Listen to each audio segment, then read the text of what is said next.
I've been playing a new game. Has it got roguelike elements? Oh, you beat me to it. It has no roguelike elements whatsoever. Who are you and what have you done with Mark? So the game I've been playing is Baldur's Gate 3, which, as the name suggests, is a sequel to a game called Baldur's Gate, which is a Dungeons and Dragons computer RPG of yore.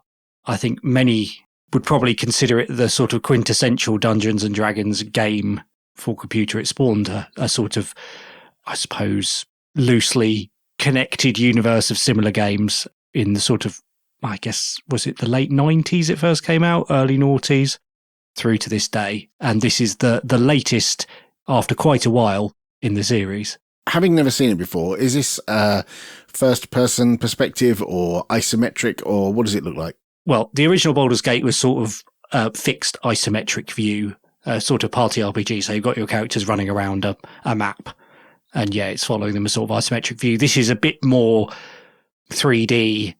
You're sort of viewing it from above, but you can also control the camera a bit, and it sort of follows you around behind your character as you go. So it's sort of third person over the shoulder kind of view, if you prefer it like that. And then some parts switch into more of a sort of fully 3D. Cinematic. Yes, exactly. Kind of view.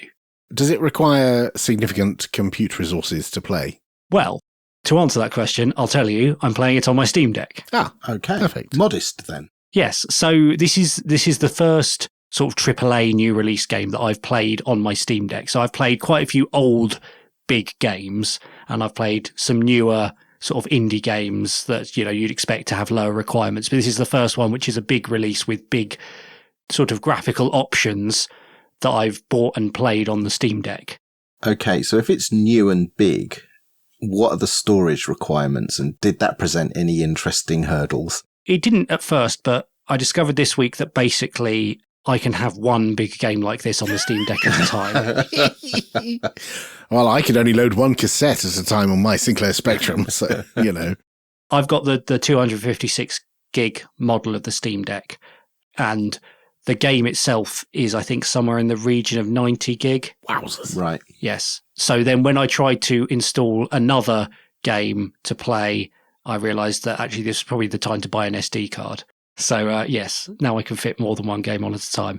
But initially I found the game played very well in handheld mode on the Steam Deck's own screen.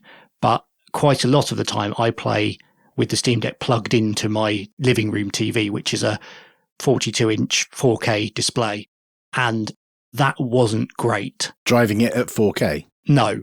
So it's a 720p image, well, 720p frames blown up to 4K on the telly. Right. And generally that's not too much of a problem, but there's quite a lot of detail in quite a lot of the scenes in Baldur's Gate 3. You're running around like environments with trees with individual leaves on, and there's quite a lot of hair effects. So when you've got a close-up of a character, you can see individual strands of hair, and that looked pretty bad initially.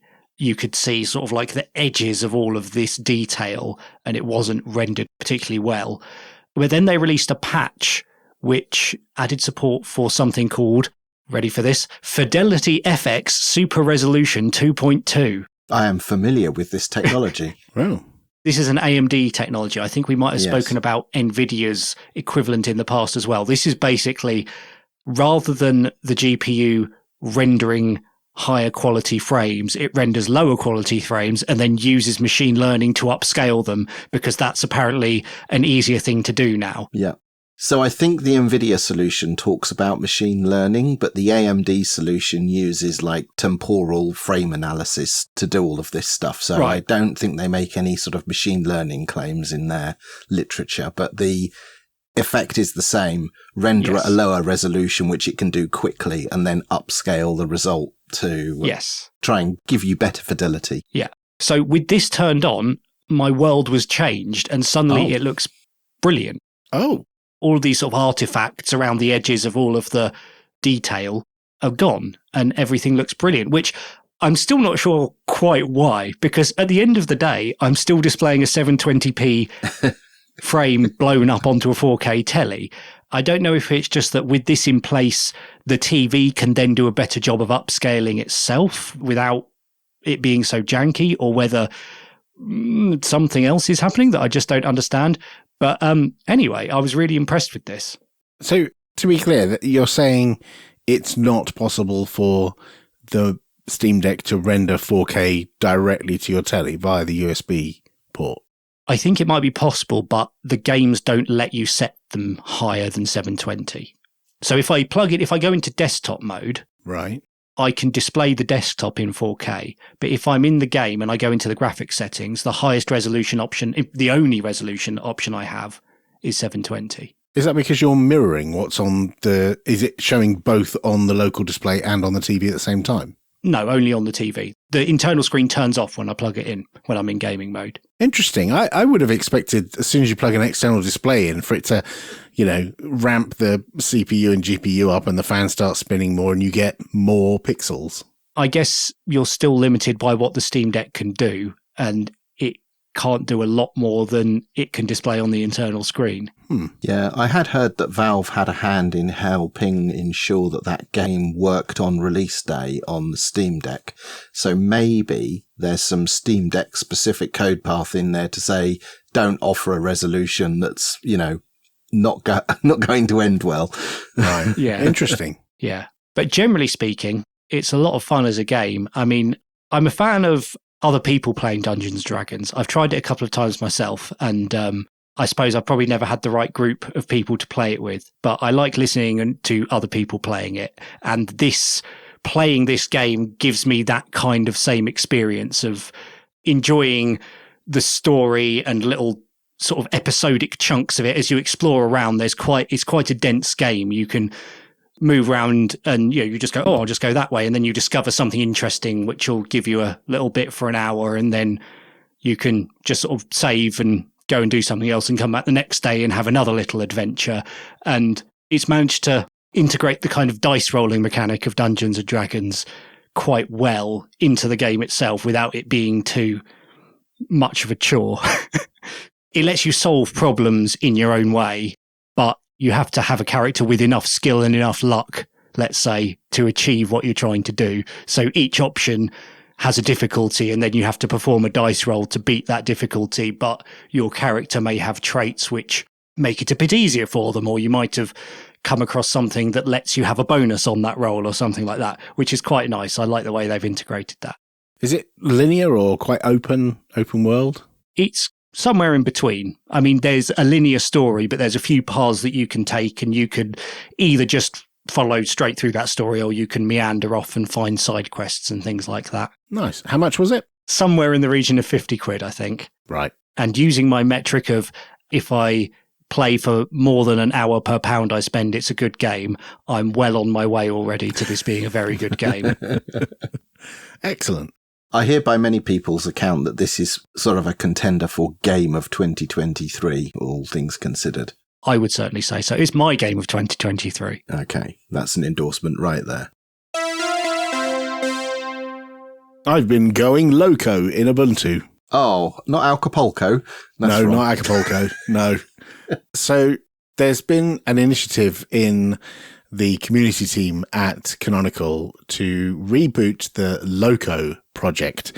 And for those who don't know, LoCo, LoCo, is shorthand for local communities. It's not for, LoCo, the Southern American way of saying it. It's groups of people getting together, advocating for, supporting other people, contributing to. It's like Linux user groups, but for Ubuntu specifically.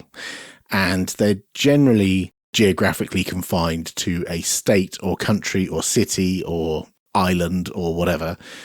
And also they have in the past been the main way that translations were done, because generally speaking, geographically, people speak specific languages in certain places, and Ubuntu needed translating for those particular places. So that's what it was historically. And over the last 5, 6, 7, 8 years, the membership of LoCo teams has kind of tailed off, and there's been a lack of incentive, a lack of motivation to get people contributing to LoCos. And if you go and have a look at some of the mailing lists, yes, they still use mailing lists. A lot of them are a bit dead. or, you know, inactive as people have moved on to other stuff like Discord and Discourse and Matrix and Mattermost and all these other different ways of communicating. And I think Canonical wanted to give this whole thing a bit of a reboot. And I heard about this a little bit while I was at the Ubuntu Summit a little while ago. And it got me thinking, we have a LoCo in the UK, and it was kind of out of the LoCo that the old Ubuntu podcast was born. Like, there's a whole bunch of us who were in the LoCo or knew each other from the lug, and there was a lot of overlap there, and it started. And the UK LoCo has kind of languished a bit for quite a while. So I thought I'd give it a kick up the backside. And some other people in the community have been wanting to give it a kick up the backside. And there's a few resources that the LoCo has that have gathered dust and got cobwebs on them, and I thought I'd try and dust them off and help sort them out. One of them was the Launchpad team. There's a Launchpad team called Ubuntu UK, and that was owned by Alan Bell, who was the last voted in leader of the LoCo years ago. Now, he doesn't even live in the UK anymore. He lives in Ireland. He Brexited his way out of the country and has had other things to focus on. And so I pinged him an email the other day and said, "Oi, hand it over." And he did. And so I am now the interim stand-in leader for the Ubuntu UK LoCo, but just to the point where I can get this stuff bootstrapped, and then I'm happy to hand it over to somebody else to look after. I don't necessarily want to be leader. I just want to help get the thing moving again. And the other thing that was quite interesting was the website. The ubuntuuk.org website has been hosted for years on a Bitfolk VPS that we have slightly mismanaged over the years by not upgrading it through many releases. It's currently sat on 1804. I think it might even be a 32-bit VPS. Mm-hmm. Yeah, I was going to say, isn't it because we can't upgrade it any further? Yeah.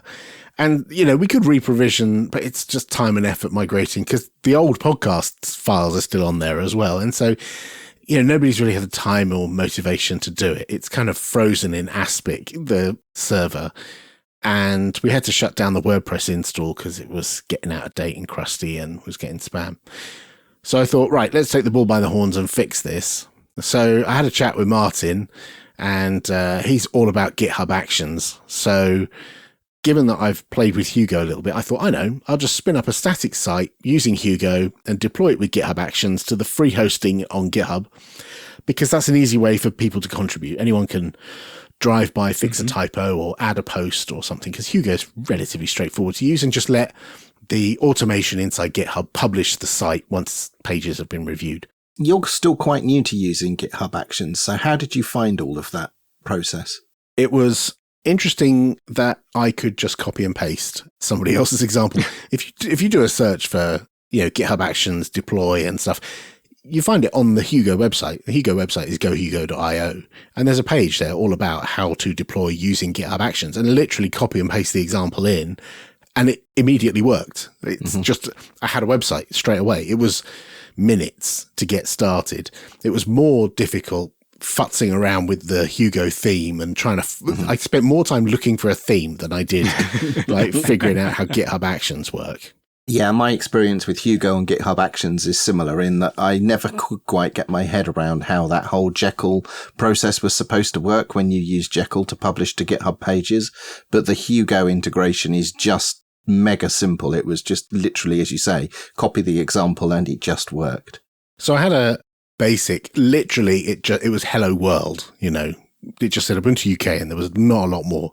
And I mentioned this on the Ubuntu Discourse where we were having a conversation about rebooting the UK LoCo. And they've created categories for each of the LoCos who want to have conversations about rebooting. And so in the Ubuntu UK category, I was chatting about the website reboot. And someone from Ubuntu Korean LoCo team said, oh, well, we've got a website. It's open source. You can copy that if you want. And it's got all the official, in inverted commas, Ubuntu branding all over it, and uses the vanilla framework that all the canonical websites use. And I thought, well, yes. So I threw away the work that I'd done on the existing website, and the Ubuntu Korea team's website is Hugo as well. So everyone wins. And they also deploy using GitHub Actions. So this was another copy and paste, and then all I had to do was translate everything from Korean. Yes, delete all the Korean. Well, there was a lot in English already, and so I just stripped out some of the Korean stuff and pointed the links to the right places and hit publish. And there's now a not completely finished Ubuntu UK website hosted on GitHub. And what I would really like to do is for other people in the UK who want to get involved to come along and help do this. I've created an organization on GitHub called Ubuntu-UK, and there's a repo in there, and that's where the website is, and it's very easy to get going. I've put instructions in the README that tell you how to use Hugo and how to test it locally and all that kind of stuff. It's pretty straightforward. But yeah, join us on Discourse and help us with the website, please.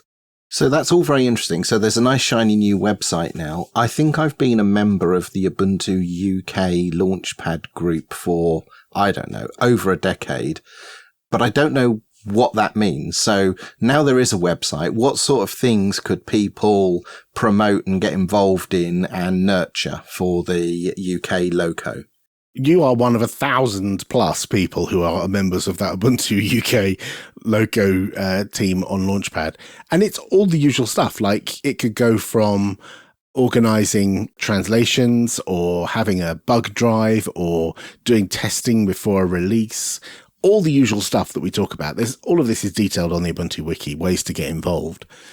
But really, I just want to see who's interested in keeping this going and maintaining it. I wanted to use GitHub Actions and make the website nice and easy so that it wasn't an onerous overhead for people to sign up for.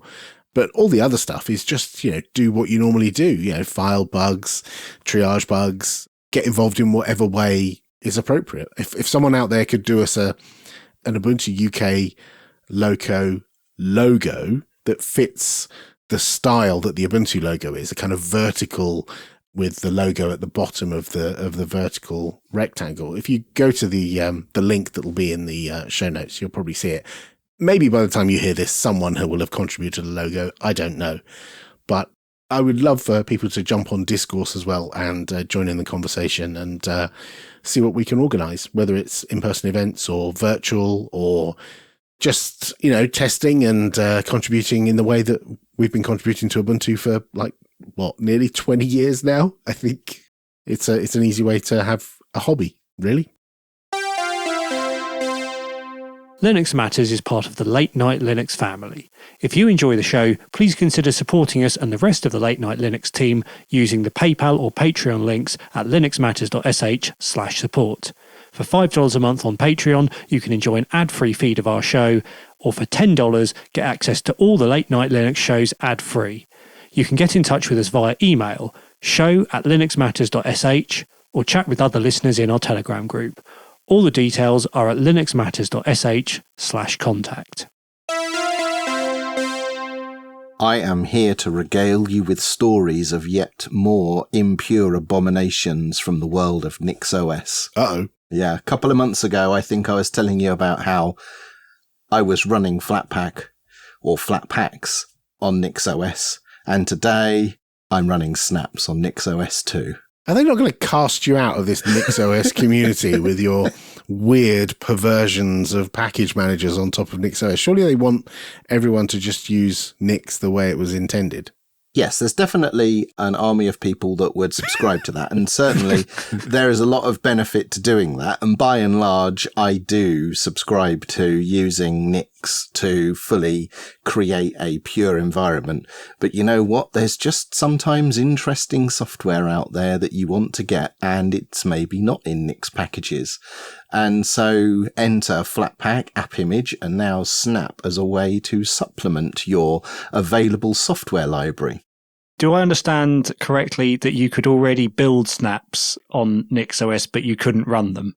Yeah, so thanks to John Seeger, who a few months ago published a flake called Crafts Flake, that gave me the ability to access Snapcraft, which is the tool for building snaps. And so you can run that natively on NixOS. It then talks to LexD as the clean environment in which the snap builds take place. So that meant that I could build the snaps I'm responsible for maintaining without having to get into creating virtual machines and what have you. So that was a little productivity boon for me. But once I'd built a snap, of course, now I have to actually create that virtual machine I was just referring to in order to install said snap and make sure it actually works properly. So now, thanks to the efforts of, I think it's Benjamin Levy, they have published a flake of Nix Snapd, which is Snapd and therefore the fabric of being able to install and run snaps on NixOS. As I understand it from your repeated explanations of how NixOS works to me over coffee in the office, and it's not sinking in, I'm sorry.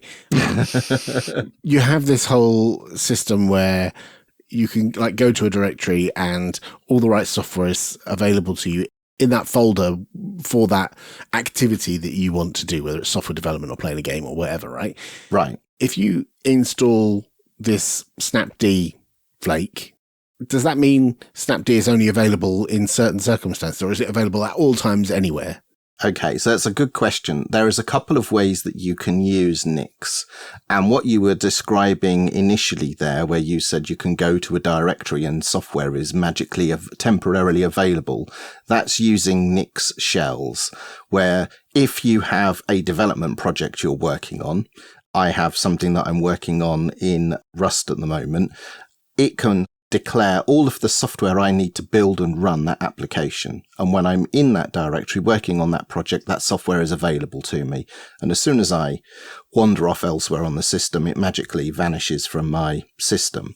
However, you can also have full system installed software, which is available at all times. And obviously Snapd fits into that category because it runs as a daemon, because the daemon is there to sort of broker and mediate all of the activities that happen when you install and execute snaps. So in this case, Snapd is a system-wide, always available capability. Got it. And which snaps, now that you have this, did you want that you can't get via other means on Nix? Oh, my giraffe emoji. So, as it happens, this snap arrived at exactly the right time because I upgraded early to NixOS 23.11.